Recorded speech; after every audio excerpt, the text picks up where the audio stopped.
খুদে ভক্তদের সঙ্গে এবার ফ্যান মোমেন্ট কাটালো পরিমণি। ভিউয়ার্স, বিস্তারিত জানতে হলে পুরো ভিডিওটিকে না টেনে শেষ পর্যন্ত দেখতে থাকুন। বলো বাই।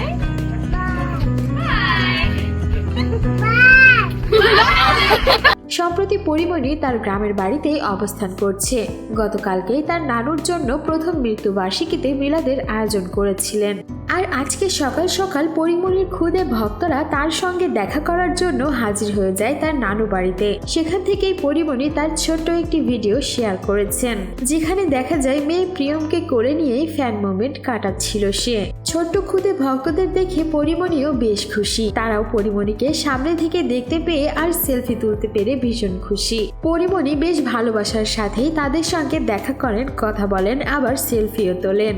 এমনকি সেখানে পরিমণিকে দেখতে গ্রামের বুড়ো থেকে জোয়ান সবাই হাজির হয়েছিল। পরিমণি তার ছোট্ট মেয়ে প্রিয়ম আর রাজ্যকে সঙ্গে নিয়েই তাদের সঙ্গে দেখা করেন। তাদেরকে জিজ্ঞেস করেন, কেমন আছেন আপনারা। পরিমণি এক এক করে সবার সঙ্গে সেলফি ওঠান। পরিমণি এখানে বেশ দারুণ সময় উপভোগ করছেন দেখেই বোঝা যাচ্ছে। আবার তারা চলে যাবার সময় রাজ্যর সঙ্গেও তারা খুনসুটি করেন। রাজ্যও তাদের সঙ্গে বেশ কথা বলে, তাদেরকে বাই বলে। পরিমণির ভক্তরা কিন্তু এই ভিডিওটি দেখে বেশ খুশি হয়েছে। তারাও বলছেন পরিমণি সত্যিই অসাধারণ মনের একজন মানুষ। মা হবার পর যেন পরিমণি আরো বেশি ভালো হয়ে গেছে।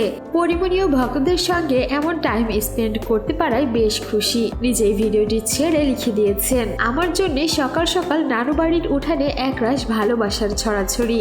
কি লাগে এক জীবনে আর, আমি তোমাদেরই লোক, এই আমার পরম পাওয়া। সো ভিউয়ার্স, এই ছিল আমাদের আজকের ভিডিওটি কেমন লাগলো আর পরিমণি যে তার ছোট্ট বাচ্চাদের নিয়ে ফ্যান মোমেন্ট কাটালো সে বিষয়ে আপনার কোনো মন্তব্য থাকলে জানাতে পারেন আমাদের কমেন্ট বক্সে। আর বিনোদন জগতের এমন লেটেস্ট আপডেট পেতে আমাদের চ্যানেলটিকে সাবস্ক্রাইব করে আমাদের সঙ্গেই থাকুন। ধন্যবাদ।